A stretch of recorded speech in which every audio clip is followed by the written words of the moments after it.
നമസ്കാരം. സ്ത്രീപക്ഷത്തിൻ്റെ മറ്റൊരു എപ്പിസോഡിലേക്ക് സ്വാഗതം.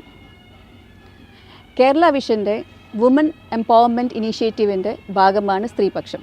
സ്ത്രീപക്ഷം ഇന്ന് ചർച്ച ചെയ്യുന്നത് സ്ത്രീകൾ വണ്ടിയോടിക്കുമ്പോൾ.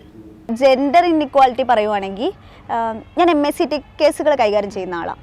അപ്പോൾ സ്വാഭാവികമായിട്ടും ഒരു പോലീസ് സ്റ്റേഷനിൽ ചെന്ന് നമ്മൾ FIR അല്ലെങ്കിൽ മൊഴിപ്പകർപ്പോ ഒക്കെ ചോദിക്കുന്ന സമയത്ത് പോലും അവരെ ഐഡൻറ്റിഫൈ ചെയ്യുന്നത് ആ ഒരു പെണ്ണല്ലേ വണ്ടി ഓടിച്ചത്, നമ്മൾ FIR നമ്പർ പറഞ്ഞു കൊടുത്താലോ അല്ലെങ്കിൽ ഇൻസിഡൻറ്റ് ഇന്ന സ്ഥലത്ത് വെച്ച് ഉണ്ടായി എന്നത് പറയുന്നതിനേക്കാൾ കൂടുതൽ അല്ലെങ്കിൽ അവരപ്പോൾ പറയുന്ന ഒരു പെണ്ണോടിച്ച വണ്ടിയല്ലേ. എനിക്ക് ഭർത്താവിൻ്റെ വീട്ടിൽ നിന്ന് എൻ്റെ വീട്ടിലേക്ക് പോകാനും ഓഫീസിൽ പോകാനും നമ്മൾ ആരെയും ആശ്രയിക്കേണ്ട, അങ്ങനെ കൈനറ്റിക്കിൽ നിന്ന് തുടങ്ങി. പിന്നെ അത് കഴിഞ്ഞ് ഞാനും വിദേശത്ത് പോയി. ആദ്യം ഞങ്ങൾ ബഹ്റിനിലായിരുന്നു.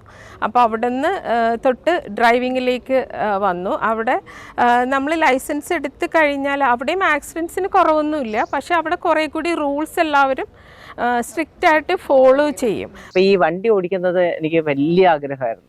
അപ്പോൾ ആദ്യം ജോലി കിട്ടിയപ്പോൾ തന്നെ ഞാനൊരു കൈനറ്റിക് സ്കൂട്ടർ പോയി മേടിച്ചു. എന്നിട്ട് അത് പഠിച്ചു. അതാണ് ആദ്യമായിട്ട്. അന്നൊക്കെ വളരെ കുറച്ച് ലേഡീസ് മാത്രമാണ് 2 വീലർ ഓടിച്ചിരുന്നത്.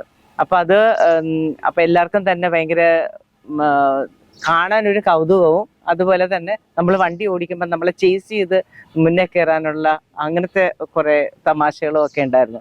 പെൺകുട്ടികൾ സ്കൂട്ടർ ഓടിക്കുമ്പം ഗിയർ ഇല്ലാത്ത വണ്ടി ഓടിക്കുമ്പം അതിന് ബാലൻസ് കിട്ടാനും കാര്യങ്ങളൊക്കെ ഭയങ്കര ബുദ്ധിമുട്ടാണ്. അത് ആൾക്കാർ ഓടിക്കുമ്പോൾ ഗിയർ മാറുന്ന ആ ഒരു സ്ട്രഗിൾ ആണ് എല്ലാവരും ആലോചിക്കുന്നത്. പക്ഷെ അതല്ല, അതിന്റെ സേഫ്റ്റി സൈഡും ഉണ്ട്. ഗിയർ ഉള്ള വെഹിക്കിൾ ഓടിക്കുന്നതാണ് എപ്പോഴും സേഫർ സൈഡ്. എന്ന് വെച്ച് കഴിഞ്ഞാൽ അതിന് ഒരുപാട് ബാലൻസ് കൂടുതലുണ്ട്.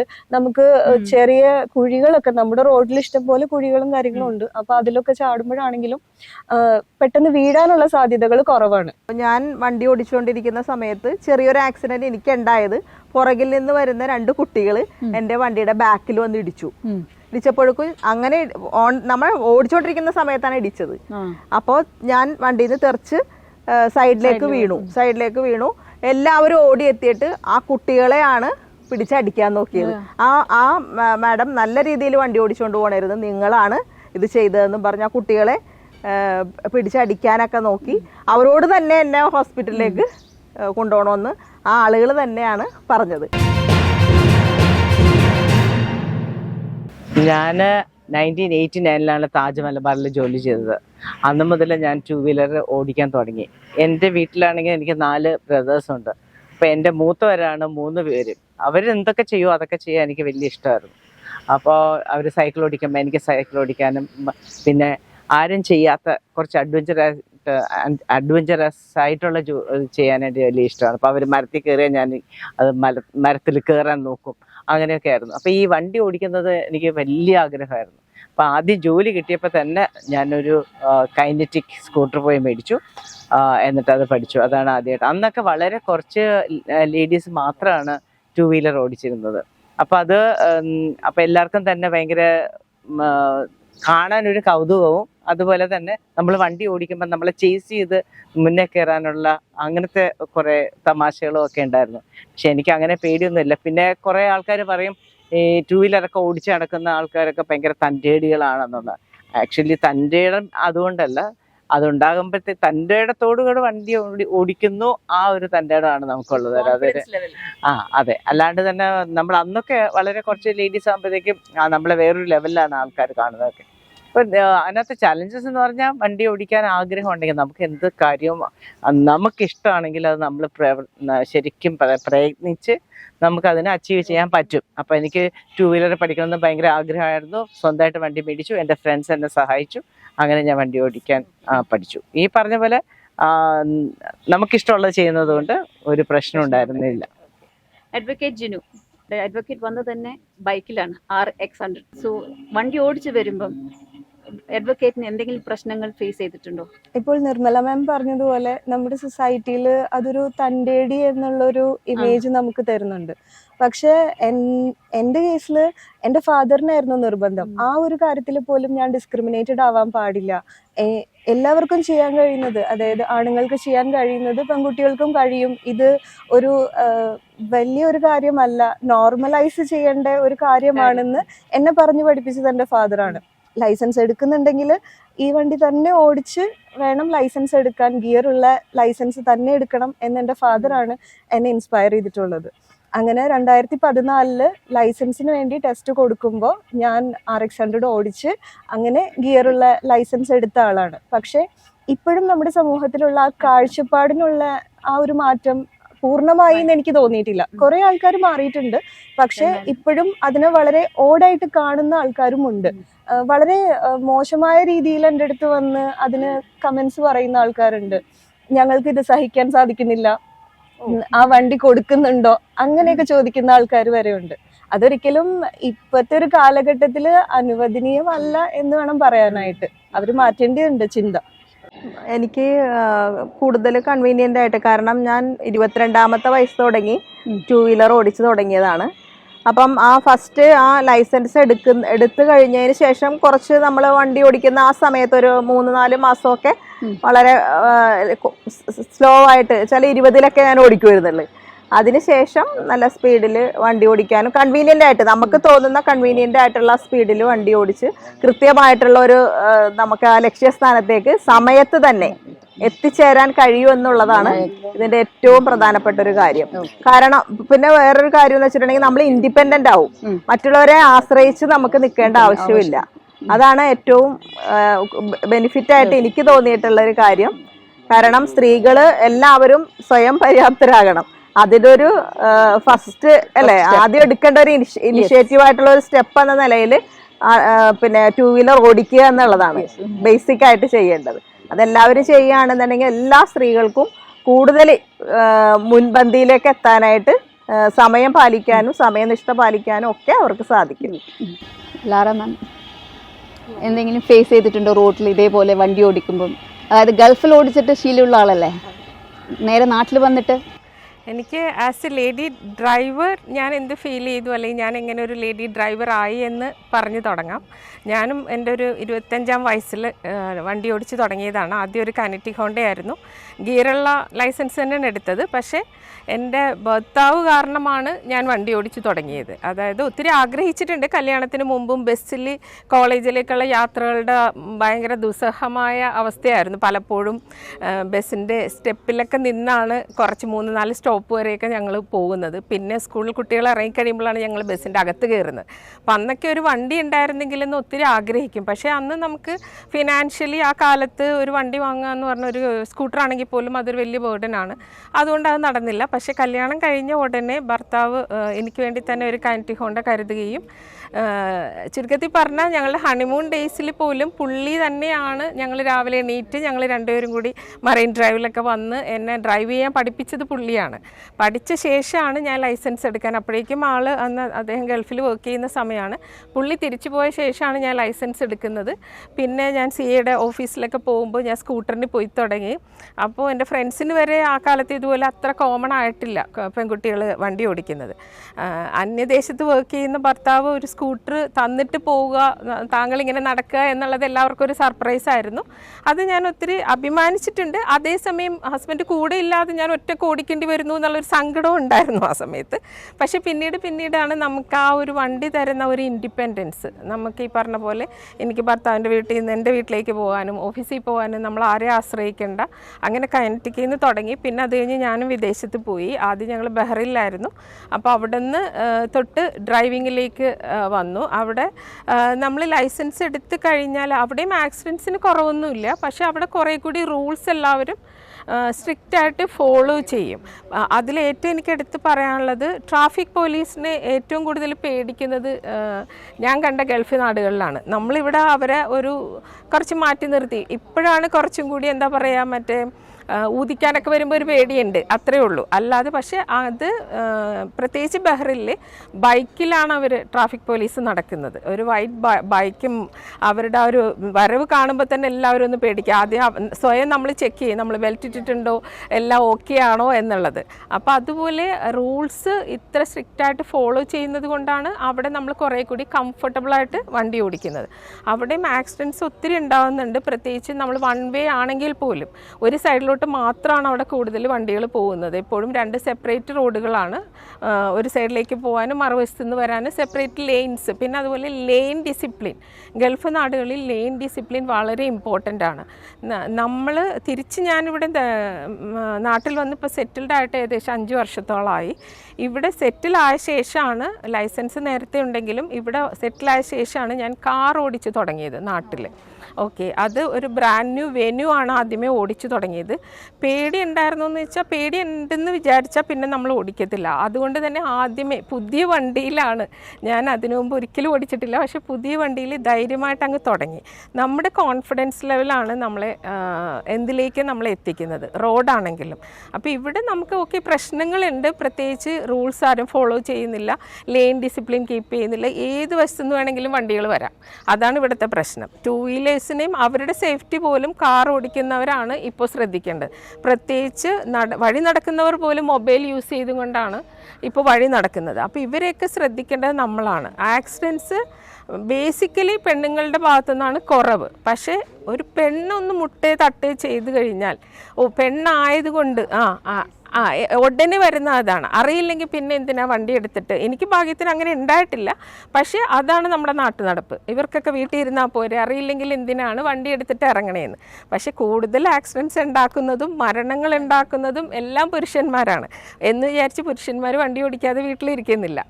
അത് ഓക്കെ ആണ് എന്ന് നമ്മുടെ സമൂഹത്തിനൊരു ചിന്തയുണ്ട് എന്ന് വിചാരിച്ച് ഇപ്പോൾ നമ്മളുടെ നാട്ടിൽ എല്ലാവരും, ഈവൻ കുട്ടികൾ, സ്കൂളിൽ പോകുന്ന കുട്ടികൾ, ജോലിക്ക് പോകുന്നവർ, വളരെ കോമൺ ആയിട്ട് എന്തിനു വരുന്നു, ക്ലീനിങ്ങിന് വരുന്ന ചേച്ചിമാർ വരെ സ്കൂട്ടർ ഓടിച്ചിട്ടാണ് വരുന്നത്. അപ്പോൾ ഇപ്പോൾ നമ്മുടെ നാട്ടിൽ അതൊരു വളരെ കോമൺ ആയിട്ടുണ്ട്. എങ്കിലും ഇങ്ങനെയുള്ള ഒരു ഇൻസിഡൻസ് വരുമ്പോൾ എല്ലാവരും ആദ്യം നോക്കുന്നത് ഡ്രൈവർ ആരാണെന്നുള്ളതാണ്.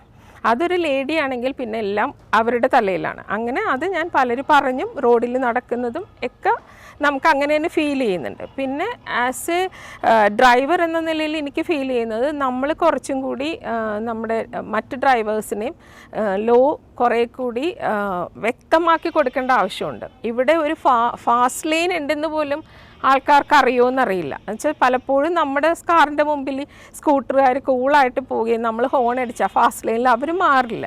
അവർക്കറിയില്ല ഒരു അടുത്ത ലൈനാണ് സ്ലോ ലൈൻ, അങ്ങോട്ടേക്ക് മാറണം, ഇത് ഫ്രീ ഫ്ലോയ്ക്കുള്ള ഫാസ്റ്റ് ലൈനാണെന്ന്.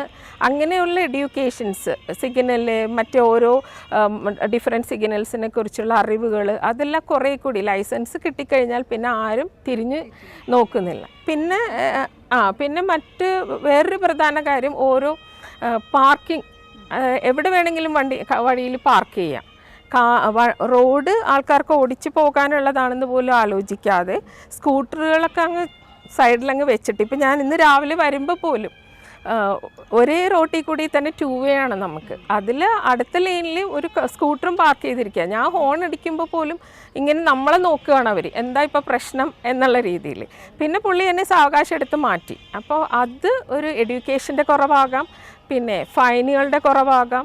അപ്പോൾ പോലീസും കുറേ കൂടെ പ്രോപ്പർ ഫൈനിങ് ഇംപ്ലിമെൻറ്റ് ചെയ്ത് കഴിഞ്ഞാൽ, കുറേ കൂടി ആൾക്കാർ എഡ്യൂക്കേറ്റ് ആക്കി കഴിഞ്ഞാൽ നമ്മുടെ റോഡും കുറേ കൂടി സ്മൂത്ത്. കേരളത്തിൽ പറ്റുമോ ആണ് ക്വസ്റ്റ്യൻ.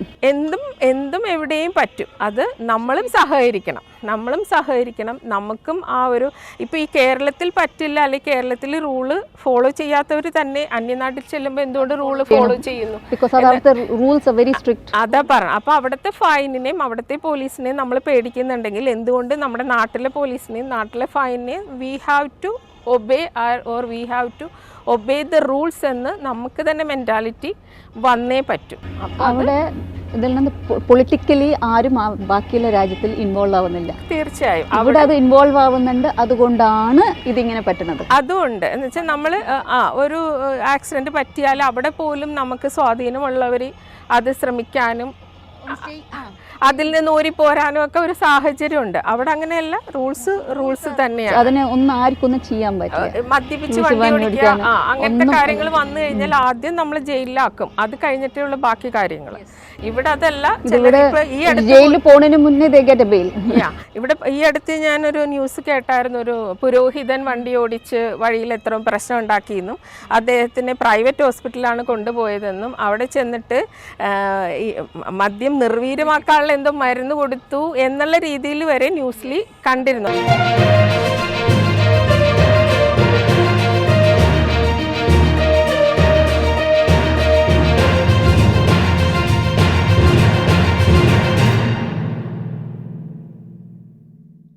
അപ്പോൾ അവിടുത്തെ ഫൈനിനെയും അവിടുത്തെ പോലീസിനെയും നമ്മൾ പേടിക്കുന്നുണ്ടെങ്കിൽ എന്തുകൊണ്ട് നമ്മുടെ നാട്ടിലെ പോലീസിനെയും നാട്ടിലെ ഫൈനിനെയും we have to obey or we have to obey the rules എന്ന് നമുക്ക് തന്നെ മെൻറ്റാലിറ്റി വന്നേ പറ്റും. അവിടെ ഇതിൽ നിന്ന് പൊളിറ്റിക്കലി ആരും ബാക്കിയുള്ള രാജ്യത്തിൽ ഇൻവോൾവ് ആവുന്നില്ല. തീർച്ചയായും അവിടെ അത് ഇൻവോൾവ് ആവുന്നുണ്ട്, അതുകൊണ്ടാണ് ഇതിങ്ങനെ പറ്റുന്നത്. അതുകൊണ്ട് എന്ന് വെച്ചാൽ നമ്മൾ ഒരു ആക്സിഡന്റ് പറ്റിയാൽ അവിടെ പോലും നമുക്ക് സ്വാധീനമുള്ളവർ അത് ശ്രമിക്കാനും അതിൽ നിന്ന് ഊരിപ്പോരാനും ഒക്കെ ഒരു സാഹചര്യമുണ്ട്. അവിടെ അങ്ങനെയല്ല, റൂൾസ് തന്നെയാണ്. അതിനെ ആർക്കൊന്നും ചെയ്യാൻ പറ്റില്ല. മദ്യപിച്ച് വണ്ടി ഓടിക്കുക അങ്ങനത്തെ കാര്യങ്ങൾ വന്നു കഴിഞ്ഞാൽ ആദ്യം നമ്മൾ ജയിലിലാക്കും, അത് കഴിഞ്ഞിട്ടേ ഉള്ള ബാക്കി കാര്യങ്ങൾ. ഇവിടെ അതല്ല, ജയിലിൽ പോണതിന് മുന്നേ ഇവിടെ ഈ അടുത്ത് ഞാനൊരു ന്യൂസ് കേട്ടായിരുന്നു. ഒരു പുരോഹിതൻ വണ്ടി ഓടിച്ച് വഴിയിൽ എത്ര പ്രശ്നം ഉണ്ടാക്കിയെന്നും അദ്ദേഹത്തിനെ പ്രൈവറ്റ് ഹോസ്പിറ്റലാണ് കൊണ്ടുപോയതെന്നും അവിടെ ചെന്നിട്ട് ഈ മദ്യം നിർവീര്യമാക്കാനുള്ള എന്തോ മരുന്ന് കൊടുത്തു എന്നുള്ള രീതിയിൽ വരെ ന്യൂസിൽ കണ്ടിരുന്നു. I don't know the full fact, പക്ഷേ ഞാൻ വായിച്ചതാണ്, കേട്ടതാണ്. അപ്പോൾ അങ്ങനെ പല രീതിയിലും, പിന്നെ വഴിയരികിൽ ഉറങ്ങിക്കിടക്കുന്ന ആൾക്കാരുടെ മേളിൽ കൂടെ പൊളിറ്റീഷ്യൻസും അതിലെ ആക്ടേഴ്സ് അങ്ങനെ പലരും വണ്ടി ഓടിച്ച് കയറ്റുന്നു, മരണപ്പെടുന്നു. അവരൊക്കെ രക്ഷപ്പെടുന്ന അവസ്ഥയിലേക്ക് നീങ്ങുന്നു. മോട്ടോർ കാറും ബൈക്കും എന്നിവ കുറേ വണ്ടി ഓടിക്കുന്ന ആളാണ്. അഡ്വക്കേറ്റ് വണ്ടി എടുത്തിട്ട് റോട്ടിൽ കയറുമ്പം ഫേസ് ചെയ്ത പ്രശ്നങ്ങൾ എന്തൊക്കെയുണ്ട്? ഫേസ് ചെയ്തിട്ടുണ്ടോ?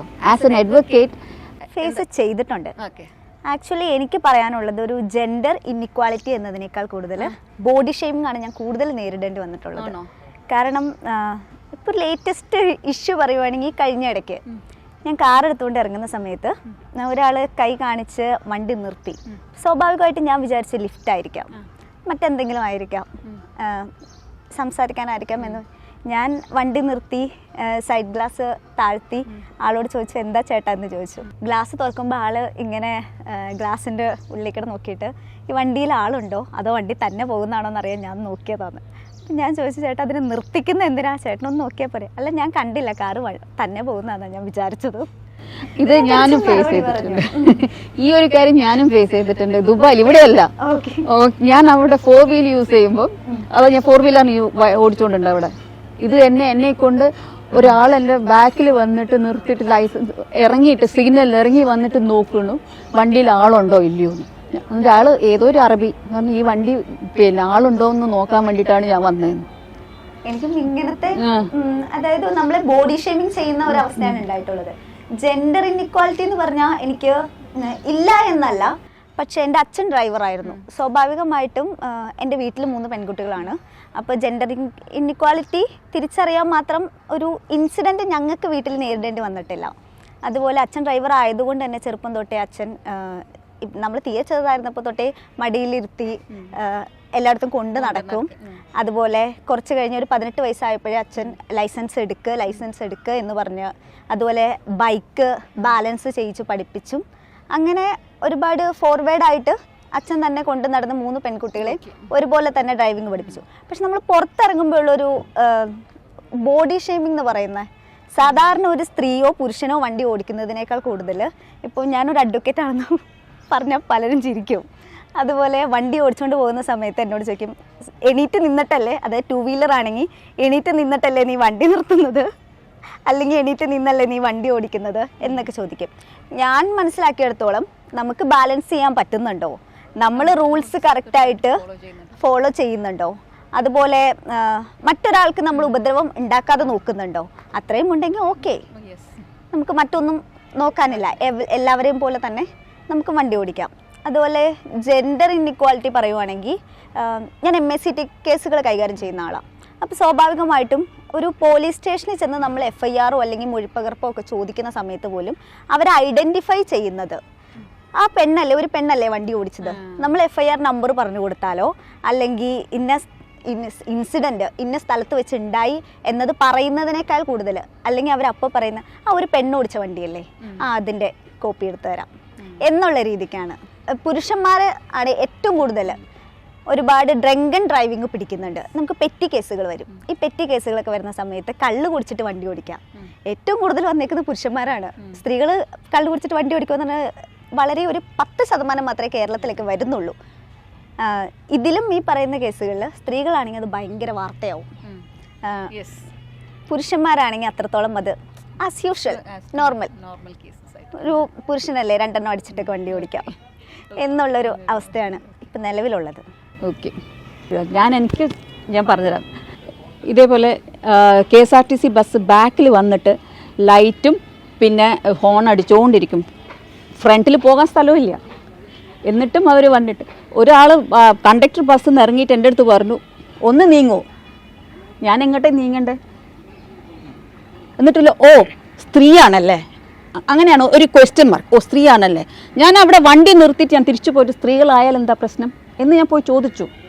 എന്നിട്ട് ആ ഡ്രൈവർ എടുത്ത് പറഞ്ഞു, എനിക്ക് വണ്ടിക്ക് മുന്നിൽ വണ്ടിയുണ്ട്, എൻ്റെ വണ്ടിക്ക് വിങ്സ് ഇല്ല, ചിറകില്ല പറന്ന് അങ്ങോട്ടേക്ക് പോകാൻ. അങ്ങനെ പല പ്രശ്നങ്ങളും ഞാൻ ഓടിക്കുന്നതോട് ഫേസ് ചെയ്തിട്ടുണ്ട്. ബൈക്സ് കംസ് ഇങ്ങനെ വന്ന് നിർത്തി, ഇതിലേ ഒന്ന് പോകും, ഇതിലേ ഒരെണ്ണം പോകും, ഞങ്ങൾക്ക് പോകാൻ സ്ഥലമില്ല. ലൈക്ക് ഈവൻ ഫാസ്റ്റ് ലൈനിൽ അവർ സ്ലോ ആയിട്ടാണ് പോണത്. തീർച്ചയായിട്ടും നമ്മുടെ റോഡും നമ്മുടെ ആൾക്കാരും നമ്മുടെ സിവിൽ സെൻസ് ഇല്ലാത്ത കാൽനടക്കാരും ഒക്കെ നമുക്ക് നമ്മുടെ മുന്നിലുണ്ടല്ലോ. എനിക്ക് ഏറ്റവും കൂടുതൽ വെച്ചാൽ നമ്മളിപ്പം റെഡി ആയിട്ട് സിഗ്നൽ ക്രോസ് ചെയ്യാനായിട്ട് നിൽക്കുമ്പോഴത്തേക്കായിരിക്കും അവിടെ നിൽക്കുന്ന ഒരു കൂട്ടം ആൾക്കാർ പതുക്കെ ഇറങ്ങി പോകുന്നത്. അത് ഞാൻ എപ്പോഴും ആലോചിക്കും, ഈ പോലീസ് നമ്മളെ ട്രാഫിക് റൂൾസിൽ നമ്മൾ പിടിക്കും, എന്തുകൊണ്ട് അവരെ പിടിക്കുന്നില്ല? അവർക്ക് അത് പറഞ്ഞ് മനസ്സിലാക്കണം. ഒന്നൊരു പക്ഷേ നടക്കുന്ന സമയത്ത് ഒരു സൈൻ ബോർഡില്ല, ഇപ്പം നിങ്ങൾക്ക് ആ ഒരു പുറത്ത് കാണുന്ന പോലത്തെ ഇല്ലാത്തത് കൊണ്ടായിരിക്കാം. പക്ഷെ എന്നാലും അത് അവരെ മനസ്സിലാക്കണം. എപ്പോഴും നമ്മളും അക്ഷമരായിട്ട് ഇരിക്കുമ്പോഴായിരിക്കും ഇവരിങ്ങനെ പതുക്കെ ഇങ്ങനെ പോകുന്നത്. അവിടുത്തെ ഒരു പ്രശ്നം. പിന്നെ എന്നെ സംബന്ധിച്ചോളം ഉറപ്പായിട്ടും ആൾക്കാർ ചേസ് ചെയ്യും. ഒരു ലേഡിയാണ് ഓടിക്കുന്നത് കണ്ടു കഴിഞ്ഞാൽ, എന്നാൽ ഞാൻ ഒരുവിധം നല്ല സ്പീഡിൽ പോകുന്ന ആളാണ്.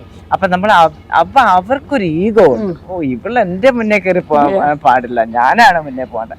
അപ്പൊ അങ്ങനെ വന്നിട്ട് ഭയങ്കര ഫാസ്റ്റ് വന്നിട്ട് പിന്നെ ഫ്രണ്ടിൽ കയറിയിട്ട് സ്ലോ ആകുക, സൈഡ് തരാതിരിക്കുക, അങ്ങനത്തെ പ്രശ്നങ്ങളൊക്കെയാണ് ഉണ്ടായിട്ടുള്ളത്. ഒരു ഇൻട്രസ്റ്റിംഗ് ഇതുണ്ട്. ഞാനൊരു പ്രാവശ്യം നമ്മള് സാറ്റർഡേ തലമുടിയൊക്കെ വെട്ടാനായിട്ട് ഉണ്ടല്ലോ, നമ്മൾ വർക്ക് ചെയ്യുമ്പോഴത്തേക്കും ഒരു സാറ്റർഡേ ഈവനിങ്ങിലൊക്കെയാണ് എൻ്റെ സമയം.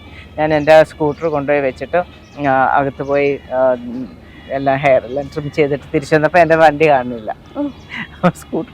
അപ്പം ഞാനാണെങ്കിൽ ഭയങ്കര ബഹളമൊക്കെ ഉണ്ടാക്കിയിട്ട് തിരിച്ച് വന്നിട്ട് വലിയ ഹെൽമെറ്റൊക്കെ എടുത്ത് വന്നതാണ്. തിരിച്ച് അതിനേക്കാളും സ്പീഡിൽ ഭയങ്കര സങ്കടമായിട്ട് പോയി. അപ്പോൾ അവിടെ ഒരു ലേഡി, എൻ്റെ ഒരു ഫ്രണ്ട് ഉണ്ടായിരുന്നു, പുള്ളിക്കകത്ത് കാറുണ്ടായിരുന്നു. വേഗം നമുക്ക് പോലീസ് സ്റ്റേഷനിൽ പോയി കംപ്ലൈൻറ്റ് കൊടുക്കാമെന്ന് പറഞ്ഞിട്ട് വേഗം പോയി. ഞാൻ പറഞ്ഞു ഇങ്ങനെ എൻ്റെ സ്കൂട്ടർ കാണുന്നില്ല എന്ന് പറഞ്ഞു. അത് ഭയങ്കര വിഷമമായിരുന്നു, എൻ്റെ ആദ്യത്തെ സ്കൂട്ടർ ഇങ്ങനെ. പിന്നെ ഞാൻ എന്നിട്ട് വീട്ടിൽ പോയാൽ പറഞ്ഞ് പോയിക്കോ, ഞാൻ നിങ്ങൾ നോക്കിക്കോളാം. അപ്പോൾ തന്നെ ഇമ്മീഡിയറ്റായിട്ട് അവർ ഓരോ ട്രാഫിക്കുകളിലും ഓരോ പോലീസിനൊക്കെ ഇൻസ്ട്രക്ഷൻസ് കൊടുക്കും തോന്നും. ഞാൻ വീട്ടിൽ വന്ന് വളരെ വിഷമിച്ച് ഒരു 2 മണിക്കൂർ കഴിഞ്ഞപ്പോഴത്തേക്കും എനിക്ക് പോലീസ് സ്റ്റേഷനിൽ കോൾ വന്നു, നിങ്ങൾ എവിടെയാണോ സ്കൂട്ടർ വെച്ചത് അവിടെ സ്കൂട്ടർ ഇരിപ്പുണ്ട്, അതെടുത്തുകൊണ്ട് പോക്കോ, ഇത് ഞങ്ങനെ കംപ്ലൈൻ്റ് ഒന്നും ഒക്കെ വരില്ല, പക്ഷേ എവിടെ എന്ത് എങ്ങനെയൊന്നും പറഞ്ഞിട്ട് ഫർദർ ക്വസ്റ്റ്യൻ ഒന്നും ചോദിക്കരുതെന്ന് പറഞ്ഞു. അപ്പോൾ ഞാൻ പിന്നെ അതിനെ പ്രൊസീഡ് ചെയ്തില്ല. എന്നെ സംബന്ധിച്ചോളം എൻ്റെ പ്രഷ്യസ് വണ്ടി തിരിച്ചു കിട്ടി. So I went back. അവിടെ എൻ്റെ ആ വെച്ച സ്ഥലത്ത് അങ്ങനെ തന്നെ ഇരിപ്പുണ്ടായിരുന്നു, അതിങ്ങനെ എടുത്തോണ്ട്. അതൊരു ഇൻട്രസ്റ്റിംഗ് ആയിട്ടുള്ള ഒരു മിസ്റ്ററി. അതൊന്നും ഒരു മിസ്റ്ററിയാണ്. ഞാനാണെങ്കിൽ ഭയങ്കര ഇൻക്യൂസിറ്റീവ് ആണ്. ഞാൻ പോയി ചോദിക്കും, അന്വേഷിക്കും. ലൈക്കിനു നമ്മളെ വണ്ടി നമ്മളെ വെച്ചെടുത്തില്ലെങ്കിൽ ആരെടുത്തുകൊണ്ടുപോയി, എന്തിനെടുത്തുകൊണ്ടുപോയി എന്നുള്ളൊരു ചിന്ത വരത്തില്ലേ? പിന്നെ അത് എന്റെ പുറകെ പോയി കഴിഞ്ഞാൽ പിന്നെ നമ്മുടെ പരിപാടികളെല്ലാം മുടങ്ങും. എന്നെ സംബന്ധിച്ചോളം അവരുടെ ജോലി ചെയ്ത് ഞാൻ എന്റെ ജോലി ചെയ്ത് പിന്നെ അവരെ ക്രിട്ടിസൈസ് ചെയ്യാനായിട്ട് നമ്മൾ അതിന്റെ പുറകെ പോകണ്ട എന്ന് തന്നെ തീരുമാനിച്ചു. അങ്ങനെ പിന്നെ എനിക്ക് എന്റെ അനുഭവത്തിൽ ഈ നമ്മുടെ സഹോദരന്മാരാ വളരെ ഹെൽപ്ഫുൾ ആണ്. ഇപ്പൊ നമുക്ക് എന്തെങ്കിലും പറ്റിയിട്ടുണ്ടെങ്കിലൊക്കെ ആണെങ്കിൽ അവര് വണ്ടി ഒന്ന് നിന്ന് പോയാൽ സ്റ്റാർട്ട് ചെയ്ത് തരണമെന്നില്ല. എനിക്ക് വളരെ പ്ലസന്റ് ആയിട്ടും നല്ല അനുഭവങ്ങളാണ് എനിക്ക് ഉണ്ടായിട്ട്. എനിക്ക് അത്ര അങ്ങനെ റൂഡായിട്ടുള്ളതൊന്നും ബിഹേവിയർ ഒന്നും എനിക്ക് ഫേസ് ചെയ്യേണ്ടി വന്നിട്ടില്ല. ജെൻഡർ ഇൻഇക്വാലിറ്റീസ് ഒന്നും റോട്ടിൽ വന്നിട്ടില്ല. അത് പണ്ട് ഞാൻ പറഞ്ഞല്ലോ, ഈ കൗതുകത്തോടെ നോക്കുമായിരുന്നു. അങ്ങനെ അവര് ഫോളോ ചെയ്തിട്ട് പിന്നെ എനിക്ക് ഓഫേഴ്സ് ഒക്കെ വന്നിട്ടുണ്ട്, മോഡലിങ്ങിനും സ്കൂട്ടറിന്റെ അങ്ങനെയൊക്കെ പറഞ്ഞ് വന്നിട്ടുണ്ട്. നമ്മളതൊന്നും പെർസ്യൂ ചെയ്തിട്ടില്ല. അതല്ലായിരുന്നു എന്റെ ഫോക്കസ്. അതുകൊണ്ട് എനിക്ക് കുറച്ച് നല്ല അനുഭവങ്ങളാണ് ഉണ്ടായിട്ടുള്ളത്. വണ്ടി ഓടിക്കുമ്പോൾ നമുക്ക് അങ്ങനത്തെ ബുദ്ധിമുട്ടുകൾ ഉണ്ടായിട്ടില്ല. ഞാൻ അത്യാവശ്യം റൂൾസ് ഒക്കെ ഫോളോ ചെയ്ത് ലെഫ്റ്റ് കീപ്പ് ചെയ്ത് ഓടിക്കുന്ന ഒരാളാണ്, അധികം ട്രാഫിക് ഉള്ള റോഡിലൊക്കെ. പക്ഷെ നമ്മൾ എക്സ്ട്രീം ലെഫ്റ്റിൽ കൂടെ പോയാലും ബസ്സുകളും കാര്യങ്ങളൊക്കെ സൈഡിലൂടെ വന്നിട്ട് അവർ ഡോറിൽ ഇങ്ങനെ തട്ടും. എന്നിട്ട് അപ്പൊ നമ്മളത് ശ്രദ്ധിച്ചിട്ടില്ല എന്നുണ്ടെങ്കിൽ പോലും, അല്ല നമ്മൾ അങ്ങനെ ബാക്കിൽ നിന്ന് വരുന്ന വണ്ടീനെ അങ്ങനെ നോക്കേണ്ട ആവശ്യമില്ലല്ലോ. നമ്മുടെ സൈഡ് കീപ്പ് ചെയ്താണ് പോകുന്നതെങ്കിൽ അതൊരു ബോധറേഷൻ അല്ല നമുക്ക്. പക്ഷെ എക്സ്ട്രീം ലെഫ്റ്റിൽ കൂടെ പോകുന്ന ഒരാളെ ഞാനത് ബോധറിയില്ല. പക്ഷെ പല ലേഡീസും അവിടെ വണ്ടി നിർത്തി കൊടുത്തിട്ട് ആ ബസ് പോട്ടെ എന്ന് വിചാരിച്ച് നിൽക്കുന്ന ആൾക്കാരെ ഞാൻ കണ്ടിട്ടുണ്ട്. അത്രയും ആ ഒരു രീതിയിൽ ആൾക്കാരെ ഭയപ്പെടുത്തുന്നത് ഭയങ്കര അത് അപകടങ്ങൾ ഉണ്ടാക്കും. അപ്പൊ അവിടെ നിർത്താൻ പറ്റിയില്ല എന്നുണ്ടെങ്കിൽ അവര് വീഴുവാണെങ്കിൽ അവിടെ ഒരു അപകടം ഉണ്ടാകാനുള്ള സാധ്യതകളാണ് കൂടുതലുള്ളത്. 99% അവിടെ നിർത്തിയില്ലെങ്കിൽ നമ്മൾ വീഴും. പിന്നെ വേറൊരു കാര്യമുള്ളത്, ഈ പെൺകുട്ടികള് സ്കൂട്ടർ ഓടിക്കുമ്പം ഗിയർ ഇല്ലാത്ത വണ്ടി ഓടിക്കുമ്പം അതിന് ബാലൻസ് കിട്ടാനും കാര്യങ്ങളൊക്കെ ഭയങ്കര ബുദ്ധിമുട്ടാണ്. അത് ആൾക്കാർ ഓടിക്കുമ്പോ ഗിയർ മാറുന്ന ആ ഒരു സ്ട്രഗിൾ ആണ് എല്ലാവരും ആലോചിക്കുന്നത്. പക്ഷെ അതല്ല, അതിന്റെ സേഫ്റ്റി സൈഡും ഉണ്ട്. ഗിയർ ഉള്ള വെഹിക്കിൾ ഓടിക്കുന്നതാണ് എപ്പോഴും സേഫർ സൈഡ്. എന്ന് വെച്ച് കഴിഞ്ഞാല് അതിന് ഒരുപാട് ബാലൻസ് കൂടുതലുണ്ട്. നമുക്ക് ചെറിയ കുഴികളൊക്കെ നമ്മുടെ റോഡിൽ ഇഷ്ടംപോലെ കുഴികളും കാര്യങ്ങളും ഉണ്ട്. അപ്പൊ അതിലൊക്കെ ചാടുമ്പോഴാണെങ്കിലും പെട്ടെന്ന് വീഴാനുള്ള സാധ്യതകൾ കുറവാണ്. അഡ്വക്കേറ്റ് പറഞ്ഞ പോലെ ലോസ് ഇവിടെ ഫോളോ ചെയ്യുന്നത് ബീന മാം, സ്ത്രീകൾ പ്രത്യേകിച്ച് സ്ത്രീകൾ ഫോളോ ചെയ്യുന്നത്. ഞാൻ സ്ത്രീകളല്ല, നമ്മൾ ഓടിക്കുമ്പോ അല്ല, ബസ് ഓട്ടോ ഇവരൊക്കെ ശരിക്കും ഫോളോ ചെയ്യുന്നുണ്ടോ റൂൾസ്? മിക്കവാറും ഫോളോ ചെയ്യുന്നുണ്ട്. എങ്കിൽ പോലും റെയർ കേസിൽ ചിലപ്പോൾ ചിലവർ ഫോളോ ചെയ്യാതെയും പോകുന്നുണ്ട്. കാരണം എന്താ വെച്ചാൽ ഈ ഗ്രീൻ സിഗ്നൽ കാണുമ്പോഴേക്കും നമ്മൾ വണ്ടി പോകുക എന്നുള്ളതും റെഡ് സിഗ്നൽ കാണുമ്പോൾ വണ്ടി നിർത്തുക എന്നുള്ളതാണ്. പക്ഷേ ഈ ഗ്രീൻ സിഗ്നൽ കംപ്ലീറ്റ് നിന്ന് കഴിയുമ്പോണ്ടല്ലോ, റെഡ് സിഗ്നൽ വരുമ്പോൾ പോലും പെട്ടെന്ന് ഒരു ഓവർടേക്കിംഗ്, പെട്ടെന്ന് പോകാൻ വേണ്ടിയിട്ടുള്ള ആ ധൃതിയില് ആളുകൾ പോകുമ്പോ ഗ്രീൻ സിഗ്നൽ കിട്ടിയവരുണ്ടല്ലോ പെട്ടെന്ന് എടുക്കും, സഡൻ ആയിട്ട് എടുക്കും, അവിടെ ആക്സിഡന്റ് സംഭവിക്കുന്നുണ്ട്. അതൊരു വല്ലാത്തൊരു അവസ്ഥയാണത്. അത് സ്ത്രീകളുടെ ഒന്നുമല്ല, എല്ലാ മനുഷ്യർക്കും എല്ലാവരും ഫേസ് ചെയ്യുന്ന ഒരു കാര്യമാണത്. കാരണം എപ്പോഴും ഞങ്ങൾക്കൊരു പേടിയുണ്ടാക്കുക. ഞാൻ അതുകൊണ്ട് എപ്പോഴും ചെയ്യുന്നത് ഗ്രീൻ സിഗ്നൽ വന്നാലും കുറച്ചു നേരം വെയിറ്റ് ചെയ്തിട്ടേ ഞാൻ വണ്ടി എടുക്കുള്ളൂ. കാരണം എനിക്ക് പല പ്രാവശ്യവും അങ്ങനെ പെട്ടെന്നൊരു അതിനേക്കാളും കൂടുതൽ നമുക്ക് ട്രാഫിക് സിഗ്നലിൽ ഉള്ള സ്ഥലങ്ങളിൽ ഇടയ്ക്ക് ഓഫ് ചെയ്തിടും. അപ്പോഴല്ലേ കൂടുതൽ ആക്സിഡന്റ് വരുന്നത്. അപ്പൊ ആരും കൺട്രോൾ ചെയ്യാനില്ല. അതിനേക്കാളും ഭേദം എപ്പോഴും അത് അങ്ങനെ തന്നെ പോകുന്നുള്ളൂ. ഇപ്പം ആരെങ്കിലും ഇമ്പോർട്ടന്റ് ആൾക്കാർ വരുന്നുണ്ടെങ്കിൽ ഉടനെ തന്നെ അത് യെല്ലോ മാത്രം കാണും. അപ്പോഴാണ് ശരിക്കും പറഞ്ഞാല് പ്രശ്നങ്ങൾ ഉണ്ടാകുന്നത്. പിന്നെ ഈ ഓടുന്ന എന്താന്ന് വെച്ചാല് ഈ ഒരു യെല്ലോ കാണുമ്പോഴത്തേക്കും അത് അങ്ങോട്ട് തീരുന്നതിന് മുമ്പേ പോണം. അപ്പൊ ആ ഒരു ഇതാണ്. അതുപോലെ ദൂരേന്ന് വരുമ്പോഴത്തേക്കും ആ ഗ്രീൻ കഴിയുന്നതിന് മുമ്പേ ഓടണം. അപ്പോഴിങ്ങനെ വരും. ആ സമയങ്ങളൊക്കെയാണ് അവിടെ ആ ഒരു ടൈമർ ഉണ്ടാവും. അപ്പൊ അതിൽ ആ സെക്കൻഡ്സ് തീരാറാകുമ്പോൾ അത് തന്നെ. അതുപോലെ നമുക്ക് ഏതൊരാൾക്കും അറിയാവുന്ന കാര്യമാണ് സീബ്ര ലൈൻ കാണുന്നത്. ഈ സീബ്ര ലൈൻ കാണുമ്പോൾ അല്ലെങ്കിൽ ഒരാൾ ക്രോസ് ചെയ്യാൻ നിൽക്കുന്നുണ്ടെങ്കിൽ അവിടെ വണ്ടി നിർത്തി കൊടുക്കണമെന്ന് ആർക്കും അറിയാം. പക്ഷെ എത്ര പേര് നിർത്തുന്നുണ്ട്? ഇല്ല. എത്ര ബ്ലോക്ക് ആയാലും, ബ്ലോക്ക് മാത്രമല്ല, നോർമലി ഒരു സ്കൂളിന്റെ ഫ്രണ്ടിലാണെങ്കിൽ പോലും വളരെ അപൂർവം ആളുകൾ മാത്രമേ നിർത്തി കൊടുക്കുന്നുള്ളൂ. അത് മാത്രമല്ല, ഈ സീബ്ര ലൈൻ ക്രോസ് ചെയ്യുന്ന സമയത്താണ് നമുക്ക് വണ്ടി തട്ടുകയോ എന്തെങ്കിലും ഒരു ചെറിയ അപകടം പറ്റുകയോ ചെയ്യുന്നതെങ്കിൽ നമുക്കത് ക്ലെയിം ചെയ്യാം. അതായത് ഈ പറയുന്ന ഇരട്ടിയായിട്ട് ക്ലെയിം ചെയ്യാം. അതുപോലും പലർക്കും അറിയില്ല. പലരും വണ്ടി നിർത്തി കൊടുക്കുന്നില്ല എന്ന് മാത്രമല്ല, ഇത്രയും ഒരുപാട് റൂൾസ് അറിയാതെയും പോകുന്നുണ്ട്. നമ്മളിപ്പോൾ ഒത്തിരി പ്രശ്നങ്ങളെ കുറിച്ച് സംസാരിക്കുന്നുണ്ട്. പക്ഷേ നമ്മൾ വണ്ടി ഓടിക്കുന്നതിൻ്റെ പോസിറ്റീവുകളും കൂടെ സംസാരിക്കുമ്പോഴാണ് എൻ്റെ അറിവിൽ തന്നെ ലൈസൻസ് എടുത്തിട്ട് വണ്ടി ഓടിക്കാത്ത ഒത്തിരി സ്ത്രീകളുണ്ട് നമ്മുടെ നാട്ടിൽ. അപ്പോൾ നമ്മൾ അവരിലേക്ക് കുറച്ച് പോസിറ്റിവിറ്റിയും കൂടി എത്തിച്ചാലേ കുറച്ച് പേരെങ്കിലും പുറത്തേക്ക് എടുക്കാൻ. അതിൽ പലരും ഒരു ഘടകം പൊതുവെയുള്ളൊരു പേടി, രണ്ടാമത്തെ ഘടകം ഭർത്താക്കന്മാരിൽ നിന്ന് കിട്ടുന്ന ഒരു അൺവാണ്ടഡ് പ്രൈസ് ഉണ്ട്. അതായത് ഞാൻ കേട്ടിട്ടുള്ള ഒരു തമാശയാണ്, അതായത് നീ വണ്ടി ഓടിച്ചില്ലെങ്കിലും കുഴപ്പമില്ല, എൻ്റെ മക്കൾക്ക് അമ്മേനെ വേണമെന്ന് പറയും. ഇതിൽ വീഴും പൊതുവേ സ്ത്രീകൾ. എന്നാ വേണ്ട, ഞാൻ വണ്ടി ഓടിക്കണില്ല, അങ്ങേരുടെ കൂടെ നടക്കാം. ശരിയാണ്, ഞാനൊരു ഫാമിലി പേഴ്സണാണ്. ഞങ്ങളുടെ പൊതുവെയുള്ള എല്ലാ കറക്കങ്ങളും ഫാമിലി ആയിട്ടാണ്. ഹസ്ബൻഡ് തന്നെയാണ് വണ്ടി ഓടിക്കുന്നത്. പക്ഷേ എനിക്ക് തനിച്ച് പോകേണ്ട സ്ഥലങ്ങൾ, ഇപ്പോൾ ഗൾഫിലാണെങ്കിലും ഞാൻ തനിച്ച് പോരുന്നത് എൻ്റെ ഓഫീസിലേക്ക്, അല്ലെങ്കിൽ ഒന്ന് പാർലർ, അല്ലെങ്കിൽ ജിമ്മ്, ഡാൻസ് ക്ലാസ്, ഇത്രയും മാത്രമാണ്. ഈവൻ ഷോപ്പിംഗ് വരെ ഞങ്ങൾ ഒരുമിച്ചാണ് ചെയ്യുന്നത്. പക്ഷേ ആ ഒരു തനിച്ച് പോകുന്ന സ്ഥലങ്ങളിൽ, ലൈക്ക് ഡാൻസ് ക്ലാസ്, നമ്മൾ ആ പാട്ടും വെച്ച് നമ്മൾ ആ വണ്ടി ഓടിച്ച് പോകുമ്പോൾ നമുക്ക് കിട്ടുന്നൊരു ഫീലുണ്ട്. ഒരു കോൺഫിഡൻസും നമ്മുടെ ഒരു സന്തോഷം തിരിച്ച് വീട്ടിൽ വരുമ്പോൾ നമുക്ക് കിട്ടുന്ന ഒരു ഫീൽ ഉണ്ട്. ഓക്കെ, ഐ ഡിഡ് സംതിങ് എന്നുള്ള ആ ഒരു ഫീൽ. അത് ഇവിടെയാണെങ്കിൽ ഇപ്പം മക്കൾ വലുതായി കഴിഞ്ഞാൽ മക്കളുടെ ആവശ്യങ്ങൾക്ക് അവരുമായിട്ട് കൊണ്ട് നടക്കാൻ, സ്കൂളുകളിലെ ആവശ്യങ്ങൾക്ക് ഒരു ഓപ്പൺ ഹൗസിന് പോകാൻ, അല്ലെങ്കിൽ അവരൊരു ഡാൻസ് ക്ലാസ്സിന് കൊണ്ടുപോകാൻ, ഒരു ട്യൂഷൻ ക്ലാസ്സിൽ കൊണ്ടുപോകാൻ, ഇതുൾപ്പെടെ പിന്നെ അമ്മമാർക്ക് തനിച്ച് ചെയ്യേണ്ട കാര്യങ്ങൾക്ക്. അപ്പോൾ ഒരു ലേഡി വണ്ടി ഓടിക്കുക എന്നുള്ളത് വളരെ ഇമ്പോർട്ടൻറ്റും വളരെ ഒരു അത്യാവശ്യ കാര്യം, നെസസിറ്റിയാണ്. അതെ, മുമ്പ് ഡ്രൈവിംഗ് ലേഡീസ് എന്ന് പറഞ്ഞാൽ ഒരു ലക്ഷറി അല്ലെങ്കിൽ വളരെ റെയർ ആൾക്കാർ, ഇപ്പം അങ്ങനെയല്ല, ഒരു ബേസിക് നെസസിറ്റിയാണ്. എല്ലാ വീടുകളിലും ഒന്നിൽ കൂടുതൽ വണ്ടികളുള്ള കാലമാണിന്ന്. അപ്പോൾ അത് നമ്മുടെ ചർച്ച കേൾക്കുന്ന ലൈസൻസ് ഉണ്ടായിട്ട് ഇറങ്ങാത്തവർ റോട്ടിലേക്ക് ഇറങ്ങാനായിട്ട് നമ്മുടെ ആ പോസിറ്റിവിറ്റി നമ്മൾ അവർക്ക് കൊടുക്കണം. പിന്നെ വേറൊന്ന്, പിന്നെ ഇന്നത്തെ കാലത്ത് 60+ കഴിഞ്ഞവർ വരെ ലൈസൻസിന് ശ്രമിക്കുന്നുമുണ്ട്. അതേസമയം 30s വരെ ലൈസൻസ് ഉണ്ടായിട്ട് ഓടിക്കാത്തവരും ഉണ്ട്. 60 കഴിഞ്ഞ എൻ്റെ ഒരു കസിൻ ചേച്ചി എടുത്ത് പറഞ്ഞു, എനിക്ക് ലൈസൻസ് കിട്ടിയോന്നറിയില്ല. പുള്ളിക്കാരത്തി ആരെയും ഇൻഫോം ചെയ്യാണ്ട് സീക്രട്ടായിട്ട് വെച്ചിരിക്കുക. ഇപ്പോൾ 65 ഏകദേശം എത്തിയ ആൾ ലൈസൻസ് എടുക്കാൻ ക്ലാസ്സുകൾ അറ്റൻഡ് ചെയ്യുകയാണ്.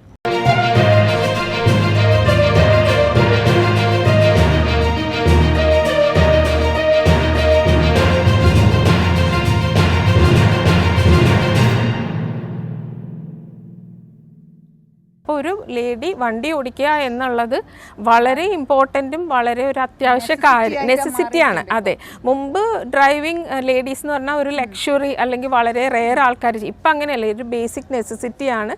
എല്ലാ വീടുകളിലും ഒന്നിൽ കൂടുതൽ വണ്ടികളുള്ള കാലമാണിന്ന്. അപ്പോൾ അത് നമ്മുടെ ചർച്ച കേൾക്കുന്ന ലൈസൻസ് ഉണ്ടായിട്ട് ഇറങ്ങാത്തവർ റോട്ടിലേക്ക് ഇറങ്ങാനായിട്ട് നമ്മുടെ ആ പോസിറ്റിവിറ്റി നമ്മൾ അവർക്ക് കൊടുക്കണം. പിന്നെ വേറൊന്ന്, പിന്നെ ഇന്നത്തെ കാലത്ത് 60+ കഴിഞ്ഞവർ വരെ ലൈസൻസിന് ശ്രമിക്കുന്നുമുണ്ട്. അതേസമയം 30s വരെ ലൈസൻസ് ഉണ്ടായിട്ട് ഓടിക്കാത്തവരും ഉണ്ട്. 60 കഴിഞ്ഞ എൻ്റെ ഒരു കസിൻ ചേച്ചി എടുത്ത് പറഞ്ഞു, എനിക്ക് ലൈസൻസ് കിട്ടിയോന്നറിയില്ല. പുള്ളിക്കാരത്തി ആരെയും ഇൻഫോം ചെയ്യാണ്ട് സീക്രട്ടായിട്ട് വെച്ചിരിക്കുക. ഇപ്പോൾ 65 ഏകദേശം എത്തിയ ആൾ ലൈസൻസ് എടുക്കാൻ ക്ലാസ്സുകൾ അറ്റൻഡ് ചെയ്യുകയാണ്.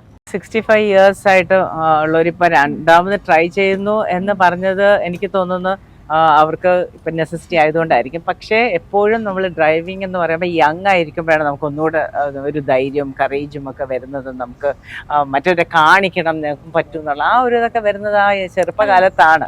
പക്ഷേ അത് അല്ല, എല്ലാ കാര്യത്തിലും അങ്ങനെ നമ്പർ അല്ല. നമ്മൾ ചെറുപ്പത്തിലാണ് കൂടുതൽ അഡ്വഞ്ചറസ് ആകുന്നത്. നമുക്ക് പഠിക്കാനായിട്ട് ഒരു 18 വയസ്സായെങ്കിൽ എനിക്കൊന്ന് ലൈസൻസ് കിട്ടാൻ, അതിനു മുമ്പേ നമ്മൾ ചെയ്ത് കഴിയും ഇല്ലേ?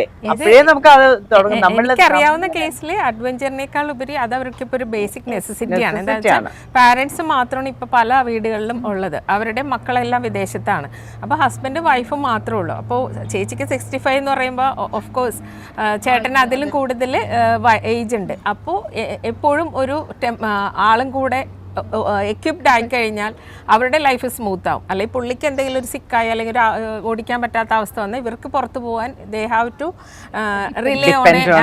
അങ്ങനത്തെ ഒരു അവസ്ഥ ഒഴിവാക്കാൻ വേണ്ടിയാണ് പുള്ളിക്കാരത്തി ഇപ്പോൾ മക്കൾ മുമ്പേ പറയുന്നതാണ്, മക്കളാണ് മരുമക്കൾ ഒത്തിരി ഫോഴ്സ് ചെയ്തിരുന്നതാണ്. പക്ഷെ ഇപ്പോൾ അവർക്ക് തോന്നി ശരിയാണ് ഞാനും കൂടെ ചെയ്താലേ. അപ്പോൾ അത് ഇപ്പം ചെയ്യുന്നത് ചെറുപ്പത്തിൽ ചെയ്യുന്നതിനേക്കാൾ അഭിനന്ദനം അർഹിക്കുന്ന ഒരു കാര്യം തന്നെയാണ്. ഈ ഒരു ഏജിൽ അവർക്കത് ചെയ്യാൻ തോന്നി എന്നുള്ളത്. അപ്പോൾ ആള് നല്ല കാരണം എവിടെ നോക്കിയാലും കാണാം ലേഡീസ് ഓടിക്കുന്നത്. പക്ഷെ അതുപോലെ തന്നെ കുറെ സ്ത്രീകൾ ഇപ്പൊ യൂബർ ഉള്ളതുകൊണ്ട് അവർക്ക് ഇനിയിപ്പോ എനിക്ക് വേണ്ടല്ലോ, എപ്പോ വേണേലും ഒന്ന് വരുമല്ലോ, ട്രാഫിക്കിന്റെ ഓടി. അതുപോലെ തന്നെ പ്രായമാകുമ്പോ അമ്മമാരൊക്കെ ചോദിക്കും ഞാനൊന്ന് റിലാക്സ് ചെയ്യട്ടെ, എന്റെ കുട്ടികൾ ഓടിക്കട്ടെ എന്ന്. അതുപോലെ നമ്മള് ആണും പെണ്ണും ഉണ്ടെങ്കിൽ ഭാര്യയും ഭർത്താവോ അതല്ലെങ്കിൽ ഏതെങ്കിലും സ്ത്രീകൾ നല്ലോണം വണ്ടി ഓടിക്കുന്ന സ്ത്രീകൾ വണ്ടിയിലുണ്ടെങ്കിലും ഒരു പുരുഷനുണ്ടെങ്കിൽ പുരുഷൻ ഓടിക്കാൻ അവർക്ക് ഒരു കോൺഫിഡൻസ്, ലേഡീസ് ഓടിക്കുന്നതിനേക്കാളും നല്ലത് പറ്റുന്നത് എനിക്കാണ് എന്നുള്ളൊരു തോന്നലും. അതുപോലെ നമ്മളും അങ്ങ് കോംപ്രമൈസ് ചെയ്യും. അതെ ശരി അവർ ഓടിക്കോട്ടെ. അതെന്തുകൊണ്ടാണ്? ഒരു കോൺഫിഡൻസ് ഇല്ലായ്മയാണോ ആണുങ്ങൾ? അത് ആ ഒരു അവിടെ എനിക്ക് തോന്നുന്നത് ഒരു ജെൻഡർ സുപ്പീരിയർ എന്നുള്ള ഒരു ഇതുകൊണ്ട്. എനിക്ക് എന്റെ വീട്ടിൽ അനുഭവം ഉണ്ടായിരുന്നു. ഞാൻ ഓടിക്കുമ്പോഴും my ex husband use to drive and ആള് എന്റെ അടുത്ത് ഇങ്ങനെ ഇൻസ്ട്രക്ടർ അത് ശരിയില്ല ഇത് ശരിയില്ല എന്നിട്ട് സോ ഐ സെഡ് ഒന്നെങ്കിൽ നിങ്ങൾ ഓടിക്കുക ഇല്ലെങ്കിൽ I will drive. When I drive എന്നെ ഓടിക്കാൻ സമ്മതിക്കുക. അതിലൊരു സൈക്കോളജിക്കൽ Psychological വരുന്നുണ്ട്. വരുന്നുണ്ട്. കാരണം ഈ ഡൊമസ്റ്റിക് വയലൻസ് കേസുകൾ വരുന്ന സമയത്ത് പണ്ട് ഒരുപാട് ആക്റ്റീവായിരുന്ന പെൺകുട്ടികളായിരിക്കും, പക്ഷേ കല്യാണത്തിന് ശേഷം അവരത്ര ആക്റ്റീവ് അല്ല. ലാസ്റ്റ് ഒരു ഇവർ ഡൊമസ്റ്റിക് വയലൻസിന്റെ വിക്ടിം ആയി, അതവർക്ക് മനസ്സിലായി. അതും കഴിഞ്ഞിട്ട് ഒരു ഡിവോഴ്സ് സ്റ്റേജിലേക്കൊക്കെ വരുന്ന സമയത്താണ് ഇവരിലുള്ള ഒരുപാട് ഫിയർ. ഈ ഫിയർ ഇവർക്ക് വരുന്നത് എന്താന്ന് വെച്ചാൽ ഒരു പാർട്ട്ണറുടെ കയ്യിൽ നിന്ന് കിട്ടുന്ന അപ്രോച്ച്, ഈ പറയുന്ന പോലത്തെ ഡ്രൈവിങ്ങിലുള്ള കൂടുതൽ ഇൻസ്ട്രക്ഷൻസ്, അവരെത്ര ബെറ്റർ ആണെന്ന് പറഞ്ഞാലും ഇവരിലെ ഉള്ളിലേക്ക് ഇൻഫ്ലിക്റ്റ് ചെയ്ത് കൊടുക്കുന്ന കുറച്ച് കാര്യങ്ങളുണ്ട്. നിനക്ക് ഇത്രയൊക്കെ പറ്റുള്ളൂ, നിനക്ക് ഇതിൽ കൂടുതൽ നിനക്ക് പറ്റില്ല, ഞാനില്ലെങ്കിൽ നിനക്കൊന്നും ചെയ്യാൻ പറ്റില്ല, ഞാൻ ബാക്ക് സപ്പോർട്ട് ഉള്ളത് കൊണ്ട് മാത്രമാണ് നീ ഇങ്ങനെ പോകുന്നത് എന്നെല്ലാം ഇവരിൽ പറഞ്ഞ് ഇൻഫ്ലിക്റ്റ് ചെയ്ത് വെക്കുന്ന കാര്യങ്ങൾ. പ്ലസ് ഒരു നാർസിസ്റ്റ് മെന്റാലിറ്റി ഒക്കെ ഉള്ള ആളുകളാണെങ്കിൽ അവരിൽ നിന്ന് വരുന്ന ഒരുപാട് കോൺഫിഡൻസ് ഇല്ലായ്മ, ചെറിയ ചെറിയ കാര്യങ്ങളിൽ പോലും അവരിങ്ങനെ അത് തന്നെ ചെയ്യുന്നത് ശരിയല്ല എന്ന് പറഞ്ഞായിരിക്കും നമ്മളെ പഠിപ്പിക്കുന്നത്. അപ്പൊ നമ്മളെല്ലാം ചെയ്യുന്നത് തെറ്റാണോ എന്ന് തോന്നുന്നു വരും. നമുക്ക് തന്നെ കൺഫ്യൂഷൻ വരും, നമ്മൾ ചെയ്യുന്നത് ശരിയാണോ തെറ്റാണോ, ഇതിപ്പോ മറ്റുള്ളവർ നോക്കുന്നതാണോ കറക്റ്റ് എന്നുള്ള ഒരുപാട് നമ്മളിൽ ആരെങ്കിലും ആക്സിഡന്റ് ഉണ്ടാക്കിയിട്ടുണ്ടോ? ഞാൻ ഉണ്ടാക്കിയിട്ടില്ല. ഇല്ല, എനിക്ക് ഉണ്ടായിട്ടുണ്ട്. അതും വിദേശത്ത് വെച്ച് തന്നെയാണ് ഉണ്ടായത്. അത് എൻ്റെ ഒരു മിസ്റ്റേക്ക് തന്നെയായിരുന്നു. അതൊരു റോഡ്, ഞാൻ ഇതുപോലെ ഡാൻസ് ക്ലാസ് കഴിഞ്ഞ് തിരിച്ചു വരികയാണ്. അപ്പോൾ അവിടേക്കെന്ന് വെച്ചാൽ പെട്ടെന്നായിരിക്കും ചേഞ്ചസ് വരുത്തുന്നത്. അപ്പോൾ ഐ ഗോട്ട് കൺഫ്യൂസ്ഡ്. വീട്ടിലേക്ക് പോവാണ്, പക്ഷേ റൈറ്റ് ആണോ ലെഫ്റ്റ് ആണോ എടുക്കേണ്ടതെന്ന്. അപ്പോൾ ഞാൻ ആ പാർട്ടീഷനിൽ നിർത്തി ഡിസൈഡ് ചെയ്തു. ഞാൻ വണ്ടി തീരുമാനിച്ച് ലെഫ്റ്റ് എടുത്തപ്പോഴേക്കും ഞാൻ ബാക്കിൽ നോക്കിയില്ല. എടുത്ത ഉടനെ ഞാൻ ബാക്കിൽ നോക്കിയപ്പോൾ പുറകിലൊരു 40 സീറ്റർ ബസ്സാണ്, ലേബേഴ്സിനെ കൊണ്ടുവരുന്ന ബസ്. എനിക്ക് മനസ്സിലായി ഞാൻ ബസ് വന്ന് എന്നെ ഇടിക്കുമെന്ന്. ഞാൻ മാക്സിമം പുഷ് ചെയ്തു, ഫ്രണ്ടിലേക്ക് എടുത്തു. പിന്നെ ഞാൻ ചെയ്ത് സ്റ്റിയറിങ് നന്നായി ഹോൾഡ് ചെയ്തു. അപ്പോൾ അവിടുത്തെ റോഡ് എന്ന് പറഞ്ഞാൽ പല ലെവലുണ്ടാവും. അപ്പോൾ ഞാൻ സൈഡിലെ റോഡിലേക്ക് പതുക്കെ ഇങ്ങനെ വണ്ടി ഇത് കയറ്റുമ്പോൾ എൻ്റെ നിന്ന് വണ്ടിയുടെ കൺട്രോൾ പോയി കഴിഞ്ഞാൽ ഞാൻ ആ താഴത്തെ റോഡിലേക്ക് വീണാൽ വണ്ടി ട്വിസ്റ്റ് ചെയ്ത് താഴത്തേക്ക് വീണ് അതൊരു വലിയ ആക്സിഡൻ്റായി മാറുമായിരുന്നു. പക്ഷെ എന്തോ അപ്പോൺ ഗോഡ് ഞാൻ നന്നായിട്ട് സ്റ്റിയറിംഗ് ഹോൾഡ് ചെയ്ത് ആ സൈഡിലേക്ക് പേയ്മെൻറ്റിലേക്ക് ഇങ്ങനെ കയറ്റി നിർത്തി സ്റ്റോപ്പ് ചെയ്തു. അപ്പോഴേക്കും വണ്ടി ഒന്ന് തട്ടി, ബസ് വന്ന് ബാക്കിൽ ചെറുതായിട്ടൊന്ന് തട്ടിയെങ്കിലും ഒരു ബസ് ഇടിച്ച ഒരു ആഘാതം ഇല്ലാത്ത രീതിയിൽ എൻ്റെ കാറ് സേഫായി. ബസ്സിലെ ഡ്രൈവർ തന്നെ, ഇവിടത്തേലും കുറേ കൂടി ആൾക്കാർ മാനേഴ്സോടെ, അയാൾ തന്നെ എൻ്റെ അടുത്ത് പറഞ്ഞു യു ഹാൻഡിൽഡ് വെൽ എന്നുള്ള രീതിയിൽ. അപ്പോൾ പക്ഷേ അതിൽ വരുന്ന വേറൊരു വ്യത്യാസം, വിദേശ രാജ്യങ്ങളിൽ ആക്സിഡൻ്റ് ഉണ്ടായാൽ പോലീസ് വന്നിട്ടേ നമ്മൾ പോകുള്ളൂ, വണ്ടി എടുക്കാൻ പാടുള്ളൂ. ഇവിടെ അങ്ങനെയല്ല, അതാണ് വേറൊരു ഏറ്റവും വലിയ പ്രശ്നം. ഇവിടെ നമ്മൾ മറ്റു വണ്ടിയുടെ ഡ്രൈവേഴ്സുമായിട്ട് നമ്മൾ കോംപ്രമൈസ് ചെയ്യണം. അപ്പം even if we are right അവർ പറയും നമ്മളാണ് പ്രശ്നമെന്ന്, പ്രത്യേകിച്ച് ലേഡീസ് ആവുമ്പോൾ. അപ്പം അവിടെ അങ്ങനെയല്ലായിരുന്നു. നമ്മൾ വെയിറ്റ് ചെയ്ത് ആ ഒരു റിപ്പോർട്ട് ഉണ്ടെങ്കിൽ നമുക്ക് ഇൻഷുറൻസ് ക്ലെയിം ചെയ്യാൻ പറ്റുള്ളൂ. എനിക്കൊരു വലിയൊരു ആക്സിഡന്റ് ഉണ്ടാക്കിയിട്ടുണ്ട്. ഞാൻ ഐലൻഡിലെ ഒരു ട്രക്കിന്റെ അവിടുത്തെ കണ്ടിട്ടുണ്ടോ, നീളമുള്ള, നമുക്ക് അസസ് ചെയ്യാൻ പറ്റത്തില്ല എത്ര നീളമെന്ന്. അപ്പൊ അവര് ഇങ്ങനെ പോയി തീർന്നു എന്ന് ഞാൻ വിചാരിച്ചു. ഏതോ ഒരു കിളി എങ്ങാണ്ടാണ് അവര് രാത്രി കാലങ്ങളിൽ രാത്രി കാലങ്ങളിൽ പഠിക്കുമ്പോഴത്തേക്ക് അവർക്ക് തന്നെ അറിയത്തില്ല. അവര് സ്റ്റോപ്പ് ചെയ്തപ്പോഴത്തേക്കും കംപ്ലീറ്റ് അങ്ങോട്ട് പോയിട്ടുണ്ടായിരുന്നു. അപ്പൊ ലാസ്റ്റ് ഇങ്ങനെ ഉണ്ട്, ഞാൻ ഈ നല്ല സ്പീഡിൽ തിരിച്ച് പോയിട്ട് അതിന്റെ പുറകിൽ അങ്ങ് ഇടിച്ചു വണ്ടി. അതായത് വണ്ടി ടോട്ടൽ ലോസ് ആയിരുന്നു. പക്ഷേ ഞാൻ എന്തുകൊണ്ടോ എനിക്കൊന്നും വലുതായിട്ടൊന്നും പറ്റിയില്ല. അപ്പോഴൊരു ബോധം ഉണ്ടായിരുന്നില്ല, എന്തൊക്കെയോ പരസ്പര ബന്ധമില്ലാതൊക്കെ സംസാരിച്ചു. ആ ഹോട്ടലിൽ തന്നെ ആൾക്കാർ വന്നുകൊണ്ടിരുന്നതുകൊണ്ട് എന്നെ വേഗം ഹോസ്പിറ്റലിൽ കൊണ്ടുപോയി. കുറച്ച് ഈ ഗ്ലാസ് ഒക്കെ വീണിട്ട് കുറച്ച് ചെറിയ പോറലും അങ്ങനെയൊക്കെ ഉണ്ടായിട്ടുള്ളൂ, വേറെ ഒന്നും ഉണ്ടായിട്ടില്ല. പിന്നെ ഈ ആക്സിഡന്റ് ഉണ്ടായി കഴിയുമ്പോൾ സാധാരണ എല്ലാവർക്കും, ആണുങ്ങളാണെങ്കിലും പെണ്ണുങ്ങളാണെങ്കിലും പേടിച്ചിരുന്നാൽ പിന്നെ നമ്മൾ ഓടിക്കത്തില്ല. പക്ഷെ എനിക്ക് ഈ ധൈര്യം ഇച്ചിരി കൂടുതലായതുകൊണ്ട് പേടിയൊന്നും ഉണ്ടായിരുന്നില്ല. അപ്പൊ അതുകൊണ്ട് പിന്നെ ഞാൻ കാരണം വേറെ ആൾക്കാർക്കൊന്നും പറ്റിയിട്ടില്ല. എന്റെ വണ്ടി ഒരു ടോട്ടൽ ലോസ് ആയിട്ടുണ്ട്. അങ്ങനെ ഒരു ഇൻസിഡന്റ്. കൂടുതലും ഈ ആക്സിഡന്റ് ആവുന്ന സമയത്ത് വണ്ടിയുടെ ബുക്കും പേപ്പറും അതുപോലെ എല്ലാം ക്ലിയർ ആണെങ്കിൽ ഇൻഷുറൻസ് കിട്ടുന്നുള്ള കാര്യം ആർക്കും അറിയാം. പക്ഷെ കൂടുതലായിട്ടും ഇപ്പൊ പോലീസിന് മൊഴി കൊടുക്കുമ്പോഴും അല്ലെങ്കിൽ ആക്സിഡന്റിനെ പറ്റി വിവരിക്കുമ്പോഴും ആരും ഒരു സ്വന്തം മിസ്റ്റേക്ക് പറയില്ല. കൂടുതലും മൊഴി കൊടുക്കുന്ന സമയത്ത് ആളുകൾ ഓപ്പോസിറ്റ് ഓടിച്ച ആളെ കുറ്റം പറയാനാണ് നോക്കുന്നത്. പോരാത്തതിന് അത് കുറച്ചുകൂടി ചെറുപ്പക്കാരാണെങ്കിൽ ഈ ഏജ് ഡിഫറൻസ്, കുറച്ച് പ്രായമുള്ള ആളുകളാണ് വണ്ടിയിൽ, ആ ചെക്കൻ ഹെഡ്സെറ്റ് വെച്ചിട്ടുണ്ടായിരുന്നു, അല്ലെങ്കിൽ ആ ചെക്കൻ കുറച്ച് വെള്ളം അടിച്ചിട്ടുണ്ടായിരുന്നു, അല്ലെങ്കിൽ ചെക്കൻ കുറച്ച് ഓവർ സ്പീഡിലായിരുന്നു. പിന്നെ നോർമലി നമ്മൾ ഈ ട്രോളുകളിലൊക്കെ കാണുന്ന പോലെ ഒരു വെറുതെ അങ്ങ് പറയുവാണ്, വെറുതെ. പക്ഷേ ഇപ്പൊ ഇല്ലേ ഈ സാധാരണ ഒരു ആക്സിഡന്റ് നടന്ന അവിടെ ആരെക്കാളും മുന്നേ ഓടിയെത്തുന്ന വക്കീലന്മാരല്ലേ? അതെ, വക്കീലന്മാരാണ്. വക്കീലന്മാരെക്കാട്ടി നല്ല അവരല്ലേ ലോക്കൽ പീപ്പിൾ. അല്ലല്ല വക്കീൽ അവരുടെ കേസ് എടുക്കാൻ വേണ്ടിട്ട് അവരാണ് ആദ്യം ഓടിപ്പോയിട്ട്. അതുകൊണ്ടാണ് ഞാൻ പറഞ്ഞത് ഇങ്ങനെ മൊഴി കൊടുക്കുന്ന ഇൻസിഡൻസ് ഉണ്ടെന്ന്. കാരണം ഇപ്പൊ നമുക്ക് വണ്ടി ഓടിക്കുന്ന സമയത്ത് അങ്ങനെ ഒരു ഏജ് ഡിഫറൻസോ കാര്യങ്ങളോ ഇല്ല. പക്ഷെ ഈ പഴയ ഡ്രൈവർമാർക്ക് പുതിയ ചെക്കന്മാർ ഓടിച്ചു വരുന്ന കാണുമ്പോൾ അല്ലെങ്കിൽ പെൺകുട്ടികൾ ഓടിച്ചു വരുന്ന കാണുമ്പോൾ എന്നിട്ടൊരു ആക്സിഡന്റ് ഉണ്ടാവുമ്പോൾ അവരുടെ ഓടിക്കൽ ശരിയല്ല അല്ലെങ്കിൽ അവരുടെ ഡ്രൈവിംഗ് ശരിയല്ല എന്നൊരു കാഴ്ചപ്പാടുണ്ട്. ഇതെനിക്ക് മനസ്സിലാക്കാൻ സാധിച്ചത് ഈ പോലീസ് സ്റ്റേഷനിൽ പലപ്പോഴും കൊടുക്കുന്ന മൊഴികളിൽ നിന്ന് ആണ്. അതുപോലെ MACT കേസുകൾ നമ്മൾ കേസ് ഫയൽ ചെയ്യാൻ നേരത്ത് നമ്മുടെ ഭാഗത്തൊരു തെറ്റുണ്ടെന്ന് പറഞ്ഞു കഴിഞ്ഞാൽ അത് ബുദ്ധിമുട്ടാണ്. പക്ഷെ ഇവിടെ ഒരു ലീഗൽ പ്രോസസ് ആക്സിഡന്റ് ആയിരുന്നു അത്, അല്ലാണ്ട് ആരും മനഃപൂർവ്വം ചെയ്യുന്നതല്ല. നമ്മളിത് ഒരു ആക്സിഡന്റ് ഉണ്ടാകുമ്പോൾ റോഡിൽ നിന്ന് തർക്കിക്കേണ്ട ആവശ്യം തന്നെ ഇല്ല. നേരെ പോലീസ് സ്റ്റേഷനിലേക്ക് പോവുക, വണ്ടി അവിടെ കൊടുക്കുക, ചെക്ക് ചെയ്യിപ്പിക്കുക, അത്രയൊക്കെ ഉള്ളൂ. പക്ഷെ ആൾക്കാർക്ക് അത് പോലീസ് കേസ് ആയി കഴിഞ്ഞു കഴിഞ്ഞാൽ പിന്നെ അതിന്റെ ബാക്കിയുള്ള പ്രൊസീജിയർ ഫോളോ ചെയ്യാനുള്ള ആ ഒരു മടി കാരണം അത് നമുക്ക് കോമൺ പീപ്പിളിന് മാത്രമല്ല പോലീസുകാർ പോലും നിങ്ങൾ അങ്ങോട്ട് മാറി നിന്ന് പറഞ്ഞു തീർക്കും. ഇതാണ് അവർ പറയുന്നത്. പോലീസ് റെസ്പോൺസിബിലിറ്റി എടുക്കുന്നില്ല. പറഞ്ഞതുപോലെ എല്ലാവരും ഒരു ആക്സിഡന്റ് ഉണ്ടായിട്ടുണ്ടെന്നുണ്ടെങ്കിൽ എല്ലാവരും ഓടിയെത്തുമ്പോഴേക്കും കണ്ടു നിൽക്കുന്ന ആളുകളുണ്ട്. അത് യഥാർത്ഥത്തിൽ അവർ പറയുന്നത് കറക്റ്റ് ആയിരിക്കും. കണ്ടു നിൽക്കുന്നവർ പറയും ഇന്ന ആള് ചെയ്തത് തെറ്റാണ് എന്നവർ പറയും. കൃത്യമാണത്. പക്ഷെ അത് പോലീസ് അത് അവരടുത്ത് ചോദിക്കണില്ല. അവരത് ദേ ആർ നോട്ട് ടേക്ക്. ആ പോലീസുകാർ റെസ്പോൺസിബിലിറ്റി എടുക്കുന്നില്ല. എനിക്ക് എന്റെ വണ്ടി ഒരു ട്രക്ക് മുട്ടിയിട്ട് അവിടെ മിഡിൽ ഓഫ് ദ റോഡ് ഞങ്ങൾ നിർത്തി, എന്നിട്ട് എടുത്ത് പോവാൻ പറഞ്ഞു പോലീസ് സ്റ്റേഷനിൽ. എന്നിട്ട് ആ പോലീസ് എന്താ പിന്നെ ഇൻസ്പെക്ടർ എന്താ പറഞ്ഞ, നിങ്ങൾ തമ്മിൽ തീർക്കും, ആരാണ് നിങ്ങളൊന്ന് സംസാരിച്ച് തീർക്കാൻ നോക്കൂ. പക്ഷെ അത് ഫസ്റ്റ് ഹാൻഡ് അതങ്ങനെ തീരുവാണെങ്കിൽ തീർന്നിട്ട് പൊക്കോട്ടെ എന്ന് വിചാരിച്ചിട്ടല്ലേ അങ്ങനെ ചെയ്യുന്നത്. ആവശ്യത്തിനുള്ള പോലീസ് ഫോഴ്സ് ഇല്ലാത്തത് കാരണം ഞാൻ നേരത്തെ സൂചിപ്പിച്ചതുപോലെ കണ്ടു നിൽക്കുന്ന സാക്ഷികള് വെച്ചാല് ആളുകള് അവിടെ ആ കൃത്യസമയത്ത് തന്നെ അപകടം ഉണ്ടായിട്ടാണെങ്കിൽ ഓടിയെത്തുമല്ലോ. അപ്പൊ അവര് കൃത്യമായിട്ട് അത് വാച്ച് ചെയ്യുന്നുണ്ടാവും. ആരുടെ ഭാഗത്ത് നിന്നാണ് തെറ്റ് എന്നുള്ളത് അവര് പറയും. കാരണം എന്റെ അനുഭവമാണ് കേട്ടോ ഞാൻ പറഞ്ഞത്. ഇപ്പോ ഞാൻ വണ്ടി ഓടിച്ചുകൊണ്ടിരിക്കുന്ന സമയത്ത് ചെറിയൊരു ആക്സിഡന്റ് എനിക്ക് ഉണ്ടായത്, പുറകിൽ നിന്ന് വരുന്ന 2 കുട്ടികൾ എന്റെ വണ്ടിയുടെ ബാക്കിൽ വന്ന് ഇടിച്ചപ്പോഴേക്കും അങ്ങനെ നമ്മൾ ഓടിച്ചോണ്ടിരിക്കുന്ന സമയത്താണ് ഇടിച്ചത്. അപ്പോ ഞാൻ വണ്ടിയിൽ നിന്ന് തെറിച്ച് സൈഡിലേക്ക് വീണു. എല്ലാവരും ഓടിയെത്തിയിട്ട് ആ കുട്ടികളെയാണ് പിടിച്ചടിക്കാൻ നോക്കിയത്. ആ മാഡം നല്ല രീതിയിൽ വണ്ടി ഓടിച്ചുകൊണ്ട് പോകണമായിരുന്നു, നിങ്ങളാണ് ഇത് ചെയ്തതെന്നും പറഞ്ഞ ആ കുട്ടികളെ പിടിച്ചടിക്കാനൊക്കെ നോക്കി.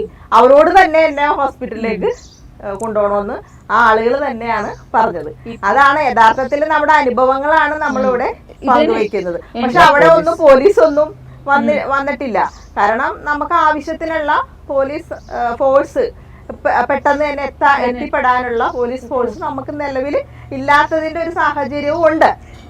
പോലീസുകാർ ഇങ്ങോട്ട് എത്തുന്നത് പോയിട്ട് നമ്മൾ പോലീസ് സ്റ്റേഷനിലേക്ക് ചെന്ന് കഴിഞ്ഞാൽ പോലും അവർക്ക് അത് കേസ് ആക്കാൻ വലിയ താല്പര്യമില്ലാത്ത രീതിയിലാണ് അവർ പെരുമാറുന്നത്. പോലീസ് ഫോഴ്സ് ഇല്ലെന്ന് മാത്രമല്ല, പോലീസുകാരാണ് പലപ്പോഴും ഈ ഓവർടേക്ക് ചെയ്ത് കയറി വരുന്നതും ഒരുപാട് റൂൾസ് പാലിക്കാതെ വരുന്നതും ഞാൻ നേരിട്ട് കണ്ടിട്ടുണ്ട്. ഒരുപാട് ട്രാഫിക് ഉള്ള സമയത്ത്, അതുപോലെ വളവ് MC റോഡിലൊക്കെ വരുന്ന സമയത്ത് ഇത്രയും വളവില് അവരാണ് ഈ ഓവർടേക്ക് ചെയ്ത് കയറി വരുന്നത്. എന്നിട്ടും കോമൺ പീപ്പിൾസിനെ കാണുമ്പോൾ ഈ ഓണടിയാണ്, അവരെന്തോ തെറ്റ് ചെയ്തു. എന്തെങ്കിലും അത്യാവശ്യ സാഹചര്യങ്ങളിൽ അവരുടെ ഡ്യൂട്ടിയുമായിട്ട് ബന്ധപ്പെട്ട എന്തെങ്കിലും കാര്യങ്ങളാണെങ്കിൽ കൊള്ളാം. പക്ഷെ മിക്കപ്പോഴും അങ്ങനെ തന്നെയാണ് കാണുന്നത്. എപ്പോഴും അങ്ങനെയാണ്. ഞങ്ങൾ പോലീസുകാരാണ്, ഞങ്ങൾക്ക് ആദ്യം എത്തണം, ആ ഒരു മെന്റാലിറ്റി പല പോലീസുകാരും കീപ്പ് ചെയ്യുന്നുണ്ട് ഇപ്പോഴും നമ്മൾ കാണുന്നുണ്ട്. ഹെവി വെഹിക്കിൾസ് ഓടിക്കുന്ന, അതായത് ലോറി ബസ്സുകളൊക്കെ ഓടിക്കുന്ന ഡ്രൈവേഴ്സ് മദ്യപിച്ചിട്ടായിരിക്കും ഓടിക്കുന്നത്. അവർ പോലീസ് സ്റ്റോപ്പ് ചെയ്തിട്ട് അവരെ തൂതാൻ പറഞ്ഞാൽ ഒന്നും മനസ്സിലാവില്ല. ബിക്കോസ് അവർ വേറെ എന്താണ് ലഹരി കൊണ്ട് യൂസ് ചെയ്തിട്ട് അത് നമ്മൾക്ക് ഊതിക്കഴിഞ്ഞാലും അത് മനസ്സിലാവില്ല. സോ അതൊക്കെ ഇപ്പം നമ്മൾ കണ്ടുപിടിക്കണമെങ്കിൽ അതൊരു ലോ നമ്മളെ നാട്ടിൽ ആവശ്യമാണ്. ജനറലൈസ് ചെയ്യുന്ന തെറ്റാണ്. എല്ലാ ലോറി ഇല്ല, ബിക്കോസ് എല്ലാവരും ഇല്ല. ആ ഒരാളെ കൊണ്ട് പുറത്തുനിന്ന് വരുന്ന ഒരാൾ ചെയ്തു കഴിഞ്ഞാൽ അത് ആ ഹോൾ കമ്മ്യൂണിറ്റീനെ എഫക്ട് ചെയ്യുന്നത്. മെച്ചുവേർഡ് ആയിട്ട് ഓടിക്കുന്ന ഒരുപാട് ആളുകളുണ്ട്, കൂലിപ്പണി ചെയ്യുന്ന ആളുകളുണ്ട്. കൂടുതലും അത് കണ്ടുവരുന്നത് ഈ ഹാൻസ് പാൻപരാഗ് അതൊക്കെ അവൈലബിൾ ആയ സംസ്ഥാനങ്ങളിൽ നിന്നും വരുന്ന ഡ്രൈവർമാര്. അവര് കേരളത്തിൽ വരുമ്പോഴും ഇതുപോലെ തന്നെ അങ്ങ് പോകുന്നു. നമുക്ക് വേണ്ട വിധം അവരെ ഉപദേശിക്കാനോ അല്ലെങ്കിൽ വേണ്ട വിധം കൈകാര്യം ചെയ്യാനോ ഒന്നും ചെയ്യാൻ പറ്റുന്നില്ല. അവരീ പറയുന്ന നമ്മുടെ ഡ്രൈവർമാർക്കും കൂടി ചീത്തപ്പേരുണ്ടാക്കിയിട്ട് പോകുന്നു. Yes, അതാണ്. പിന്നെ നമ്മൾ ടൂ വീലർ ഫോർ വീലറിലുപരി വലിയ വലിയ പബ്ലിക് ട്രാൻസ്പോർട്ടുകൾ ഓടിക്കുന്ന സ്ത്രീകളുണ്ട്. നമ്മൾ അവരെയും ഈ സമയം അതെ, അവരൊന്നും ആക്സിഡന്റ് ഉണ്ടാക്കാറില്ല, അവരൊന്നും കുടിക്കുകയോ ഇങ്ങനത്തെ ഒന്നും ചെയ്യാറില്ല. അപ്പൊ ശരിക്കും പറഞ്ഞാൽ നമ്മള് സ്ത്രീകളെ കൂടുതൽ പ്രൊമോട്ട് ചെയ്യണമെന്ന് എനിക്ക് തോന്നുന്നു. സ്ത്രീകളാണ് കുറെ കൂടി കോൺഷ്യസ് ആയിരിക്കുന്നത്. അവർക്കാണ് റോഡിലെ അറ്റൻഷൻ കുറെ കൂടി ആണുങ്ങളെക്കാളും കൂടുതൽ. സേഫ് ആയിട്ട് ഓടിക്കുമ്പോഴാണ് പുരുഷന്മാർക്ക് പ്രശ്നം. എന്താ സ്പീഡിൽ പോകാത്തത്, എന്താ എടുത്ത് മാറ്റാത്തത്? ഒരു വണ്ടി നമുക്ക് ഇഷ്ടമുള്ള സ്പീഡിൽ ഓടിക്കാലോ. അതായത് അതിന് സ്ലോയിൽ പോകേണ്ട ലൈനിലാണെങ്കിൽ കുഴപ്പമില്ല. പക്ഷെ അതുപോലും അവർക്ക് ടോളറേറ്റ് ചെയ്യാൻ പറ്റുന്നില്ല എന്നുള്ളതാണ്. ദുബായിൽ ഞാനൊരു 10-25 വർഷം ദുബായിൽ വണ്ടി ഓടിച്ചിട്ടുണ്ട്. പക്ഷെ അവിടെ ആ റൂൾസ് ആൻഡ് റെഗുലേഷൻസ് ഉണ്ടല്ലോ, അത് കമൻഡബിൾ. അതിങ്ങനെ ഞാൻ ഇവിടുത്തെ ഡ്രൈവേഴ്സ്മാരെ ഓടിക്കുമ്പോൾ ഞാൻ പറഞ്ഞു ഇവരെ കൊണ്ട് ദുബായ് കൊണ്ട് ഓടിപ്പിക്കണം. അല്ല, ഇവിടെ നേരത്തെ പറഞ്ഞ പോലെ അത് ഇംപ്ലിമെന്റ് ചെയ്യിക്കാനുള്ള ഫോഴ്സ് കുറവാണ്. ആ ഫോഴ്സ് കുറവിന് നമ്മൾ മിസ്യൂസ് ചെയ്തിട്ടാണ് നമ്മളുടെ ആൾക്കാരെ ലോ ഫോളോ ചെയ്യാതിരിക്കുന്നത്. അത് കറക്റ്റായിട്ട് ഇംപ്ലിമെന്റ് ചെയ്യിക്കാൻ പറ്റിക്കഴിഞ്ഞാൽ ഇവിടെയും റൂൾസ് ആവും. പിന്നെ വേണ്ടത് അവയർനെസ് ക്ലാസ്സുകൾ. അത് നമുക്ക് ഓരോ കമ്പനികൾ വഴി ഓരോ സ്ഥാപനങ്ങളിലും ഓരോരുത്തര് ഇയർലി ഒരു അവയർനെസ് ക്ലാസ്സുകൾ ഡ്രൈവിംഗ് ഒക്കെ കൊടുത്തു കഴിഞ്ഞാൽ പോലീസുകാര് സിഗ്നലുകളിൽ നിന്നിട്ട് ഇതുപോലെ സീബ്ര ക്രോസിംഗിൽ പാർക്ക് ചെയ്ത്, അതായത് നിർത്തി വെച്ചിരിക്കുന്ന വണ്ടികൾ വന്ന് മാറ്റാൻ പറയുന്നതും അവരോട് അത് തെറ്റാണ് എന്നൊക്കെ പറഞ്ഞു കൊടുക്കുന്നതൊക്കെ കണ്ടായിരുന്നു. അത്തരത്തിലുള്ള നടപടികൾ പോലീസുകാരുടെ ഭാഗത്ത് നിന്ന് വളരെ നല്ലതാണ്. അൺഓതറൈസ് പ്ലേസിൽ നമ്മൾ പാർക്ക് ചെയ്ത് കഴിഞ്ഞാൽ പുറം നാടുകളിൽ അപ്പൊ തന്നെ വേറെ വണ്ടി വന്ന് നമ്മുടെ വണ്ടി പൊക്കിക്കൊണ്ട് പോകും. ഇവിടെ അങ്ങനെയൊന്നും ഇല്ല. നമ്മുടെ നാട്ടിലൊരു കുറവുള്ള ഒരു കാര്യം കൂടിയാണ് പാർക്കിംഗ് പ്ലേസുകൾ, അതല്ലെങ്കിൽ പാർക്കിംഗ് ബിൽഡിങ്ങുകൾ. അന്യനാടുകളിൽ പാർക്കിംഗ് ബിൽഡിങ്ങുകൾ ഉണ്ട്. അതായത് പല ഫ്ലോറിലായിട്ടുള്ള ബിൽഡിങ്ങുകളിൽ നമ്മൾ പാർക്ക് ചെയ്തിട്ടിട്ടാണ് നമ്മൾ കോമൺ ഏരിയയിലേക്ക് ഇറങ്ങുന്നത്. അപ്പൊ അങ്ങനെയുള്ള നമ്മളുടെ കുറ്റങ്ങൾ പറയുമ്പോൾ നമുക്ക് ഒത്തിരി കാര്യങ്ങൾ നമുക്ക് ഇവിടെ ചെയ്യാനുണ്ട്. നമ്മൾ ഇനീഷ്യേറ്റീവ് എടുക്കാനുണ്ട്. നമ്മളുടെ മക്കള് അല്ലെങ്കിൽ വളർന്നു വരുന്ന തലമുറ തന്നെയാണ് അടുത്ത പോലീസുകാരോ എല്ലാവരും ആകാനുള്ളത്. നമ്മുടെ ലേഡീസ് ഒക്കെ ഇത് നല്ലോണം മുന്നോട്ട് വരുന്നുണ്ട് വണ്ടി ഓടിക്കുന്ന കാര്യങ്ങളിലൊക്കെ എല്ലാവർക്കും. പക്ഷെ അത് എൻകറേജ് ചെയ്യുക. അത് മാത്രമല്ല, നമ്മൾ വണ്ടി ഓടിക്കുമ്പോൾ ഒരു കാര്യം മാത്രം ആലോചിച്ചാൽ മതി. നമ്മുടെ മുന്നിൽ കൂടെ വരുന്നവർക്ക്, സൈഡിൽ കൂടെ വരുന്നവർക്ക് കണ്ണ് കാണത്തില്ല, ചെവി കേൾക്കത്തില്ല. അപ്പൊ നമ്മൾ അതിന്റെ കൂടെ അതുകൊണ്ട് നമ്മൾ കെയർഫുൾ ആയിരുന്നു ആക്സിഡന്റ് അവോയ്ഡ് ചെയ്യാം. പിന്നെ നമ്മൾ ലോയും കാര്യങ്ങളെല്ലാം കറക്റ്റായിട്ട് പഠിച്ചിട്ട് കറക്റ്റായിട്ട് പോയി കഴിഞ്ഞാൽ ഒരു വളരെയധികം ഏറെ ഇതായിട്ട് നമുക്ക് പലതും അത് കണ്ട് മറ്റുള്ളവർ മാതൃകയായിട്ട്. അതുപോലെ വണ്ടി ഓടിക്കുന്ന സമയത്ത് ഇപ്പൊ വക്കീല് പറഞ്ഞു എല്ലാ പുരുഷന്മാരും ജനറലൈസ് ചെയ്തിട്ട് ഡിസ്കറേജ് ചെയ്യുന്ന ആളുകളല്ല. കൂടുതലും ഒരു 50% ഒരു സ്ത്രീയാണ് വണ്ടി ഓടിക്കുന്നതെന്ന് കാണുമ്പോൾ നല്ല രീതിക്കും പറയാം, ചീത്ത രീതിക്കും പറയാം, ഒന്ന് അഡ്ജസ്റ്റ് ചെയ്ത് പോട്ടെ, അല്ലെങ്കിൽ നല്ല രീതിക്ക് ഓടിച്ചു പോട്ടെ എന്ന് വിചാരിക്കുന്ന പുരുഷന്മാരും ഉണ്ട്. പക്ഷെ ടോളറൻസ് ഇല്ലാത്തവരും ഉണ്ട്. കേരളത്തിലെ മൊത്തം ആക്സിഡന്റ് നോക്കിക്കഴിഞ്ഞാൽ സ്ത്രീകൾ ഉണ്ടാക്കുന്ന ആക്സിഡന്റ് ആകെ ഒരു 5% മാത്രമേ ഉള്ളൂ. ഒരു 10-25 കൊല്ലം മുന്നേ നോക്കിക്കഴിഞ്ഞാൽ പുരുഷന്മാരാണ് അധികം ഡ്രൈവർമാർ ഇവിടെ ഉണ്ടായത്, വണ്ടി ഓടിക്കുന്ന ആൾക്കാർ. ആ സമയത്ത് ഒരു 5% മാത്രമേ ഉള്ളൂ സ്ത്രീകൾ വണ്ടി ഓടിക്കുന്നത്. ഇപ്പം കാലം മാറി. എല്ലാ വീട്ടിലുള്ള അമ്മമാരും സഹോദരിമാരും ആരൊക്കെ ഉള്ളത് അവരൊക്കെ ലൈസൻസ് എടുക്കുക, വണ്ടി ഓടിക്കാനുള്ള ഒരു പിന്നെ ഇനീഷ്യേറ്റീവ് എടുക്കുക, ഒന്ന് കോൺഫിഡൻ്റ് ആയിട്ട് വണ്ടി ഓടിക്കുക. സ്ത്രീപക്ഷത്തിൻ്റെ ഈ എപ്പിസോഡ് ഇവിടെ അവസാനിക്കുന്നു. അടുത്ത എപ്പിസോഡുമായിട്ട് വീണ്ടും കാണുക. നമസ്കാരം.